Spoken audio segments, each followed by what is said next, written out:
Hi friends, எல்லாருக்கும் வணக்கம். இன்றைக்கி நம்ம குக் வித் சக்தி சேனலில் ரவா லட்டு எப்படி செய்கிறதுங்கிறது தான் பார்க்க போகிறோம். வாங்க எப்படி செய்கிறதுன்னு பார்க்கலாம். ஒரு பேன் வச்சுட்டு இது கூட ஒரு 4 ஸ்பூன் அளவு நெய் சேர்த்துக்கோங்க.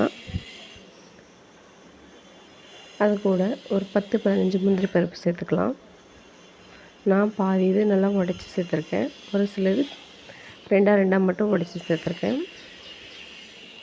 நம்ம ரேஷன் கடை சுகர் யூஸ் பண்ணுறப்போ அந்த மேலே இருக்க அழுக்கு எப்படி போகிறதுங்கிறத வீடியோ சென்டரில் சொல்லியிருக்கேன், பாருங்கள். அந்த அழுக்கு எப்படி ரிமூவ் பண்ணிவிட்டு நல்லா ப்யூராக வச்சுருக்குறதுன்னு சொல்லியிருக்கேன்.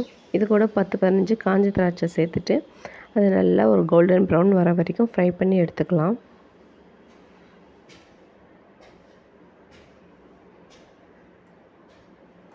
பாருங்கள், இது நல்லா ஃப்ரை ஆகிடுச்சு. இது வேற ஒரு பாத்திரத்துக்கு மாற்றிக்கலாம்.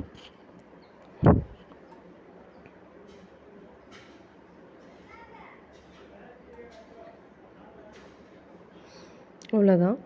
இப்போ நான் 1/4 கிலோ அளவு 1/4 கிலோ கப்பில் 1/4 கிலோ ரவை எடுத்திருக்கேன், 250 கிராம்.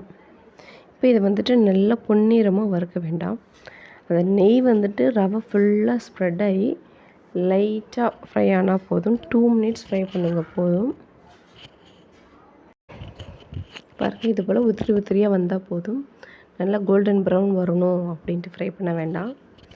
அது ரவா லட்டு பிடிக்கும்போது ரொம்ப கட்டியாயிரும் அது போல் இருந்தால். இப்போ சக்கரை பாகு நம்ம செஞ்சிடலாம். இதை வேறு ஒரு பாத்திரத்தை மாற்றிட்டு சக்கரை பாகு செஞ்சிடலாம்.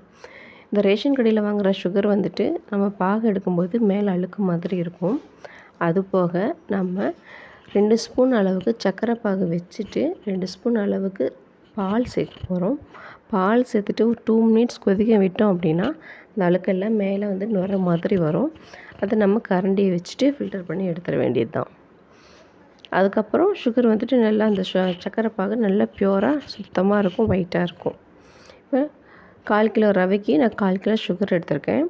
அதே கப்பில் 1/2 கப் அளவுக்கு தண்ணி சேர்த்துருக்கேன். இது நல்லா மெல்ட் ஆகிட்டு குலோப் ஜாமுனுக்கு அடுத்த பதம் கொஞ்சம் கையில் ஒட்டணும், அந்த பதத்துக்கு நம்ம எடுத்துக்க போகிறோம். இதுதான் ரவா லட்டு செய்கிறதுக்கு கரெக்டான பதம். ரொம்ப கம்பி பதம் வரக்கூடாது, கொஞ்சம் லைட்டாக கையில் தெரியணும். அது பட்டை பிச்சு பிச்சன்னு பிடிக்கிற மாதிரி இருக்கணும், ஆனால் கம்பி பதம் வர வேண்டாம்.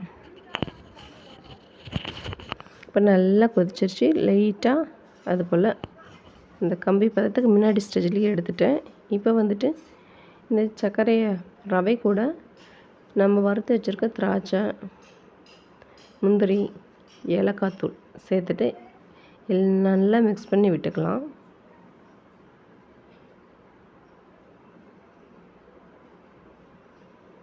சக்கரை பாகில் ஏலக்காய் போட வேண்டாம். இது போல் ரவையில் சேர்த்துட்டா தான் நல்ல ஒரு ஃப்ளேவரும் நல்ல ஒரு வாசனையும் கிடைக்கும். இப்போ நல்லா மிக்ஸ் பண்ணியாச்சு. இது கூட நம்ம சக்கரை பாகை சேர்த்துக்கலாம். ஒன்றா சேர்த்துக்க வேண்டாம், கொஞ்சம் கொஞ்சமாக சேர்த்துக்க போகிறோம். இப்போ பாதி அளவுக்கு சேர்த்தாச்சு. இதை நல்லா மிக்ஸ் பண்ணிக்கலாம். சக்கரை பாகு ஓரளவுக்கு மீடியமான சூடாக இருந்த போதும், ரொம்ப சூடாகவும் இருக்க வேண்டாம், ஆறிப்போயும் இருக்க வேண்டாம். பாருங்கள், லைட்டு சூடாக இருக்குது. அதனால் நான் ஒரு கரண்டியை வச்சு ஃபுல்லாக மிக்ஸ் பண்ணி விட்டுக்கிறேன். இது மாதிரி சக்கரை பாகு எடுத்து செய்யும்போது ஒரு 3-4 நாள் வச்சு சாப்பிட்லாம், கெட்டு போகாது. அதே போல் நல்ல ஒரு சாஃப்டாக இருக்கும். கடையில் வாங்குறது போல் ரொம்ப நல்லாயிருக்கும். பாருங்கள், இப்போ அடுத்து மீதி இருக்கிற சக்கரை பாகு கொஞ்சம் கொஞ்சமாக நம்ம பிசைகிற இடத்துல மட்டும் தேவையான அளவுக்கு சேர்த்துட்டு மிக்ஸ் பண்ணிவிட்டு நம்ம உருண்டை பிடிச்சிட வேண்டியது தான். ஃபஸ்ட்டு எல்லா ரவையும் மிக்ஸ் பண்ணிக்க போகிறோம். அதுக்கப்புறம் நம்ம பிசைகிற இடத்துல மட்டும் தேவையான அளவு சக்கரை பாகை சேர்த்துட்டு நம்ம உருண்டை பிடிக்க போகிறோம்.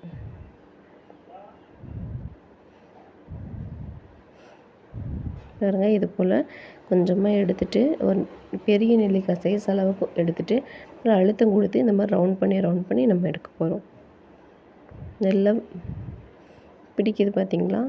இது போல் சக்கரை பாகு செஞ்சு எடுக்கும்போது உள்ளே நல்லா ஒரு ஜூஸியாக சாஃப்டாக இருக்கும், சாப்பிட்றதுக்கு ரொம்ப நல்லாயிருக்கும். நீங்கள் இதை எப்படி இருக்குன்னு ட்ரை பண்ணி பாருங்கள். சக்கரை பாகு எடுத்து செஞ்சு பார்த்துட்டு எப்படி இருந்ததுன்னு கண்டிப்பாக கமெண்ட்ஸில் சொல்லுங்கள். இப்போ நம்ம ரவா லட்டு சூப்பராக ரெடி ஆகிருக்குங்க. எப்படி இருந்ததுன்னு செஞ்சு பாருங்கள்.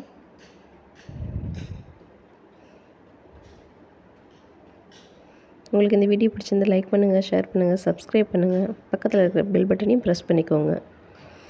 இப்போ வந்துட்டு ஒரு 3ஆவது நாள் ஆயிடுச்சு. பாருங்கள் எவ்வளோ சாஃப்டாக இருக்குது. சாப்பிடவும் அவ்வளோ டேஸ்டியாக இருக்குது. உள்ள அந்த சாஃப்ட்னஸும் அந்த ஜூஸியாக இருக்கிறது ரொம்ப நல்லா தெரியுது. நீங்களே ட்ரை பண்ணி பாருங்கள். தேங்க்யூ.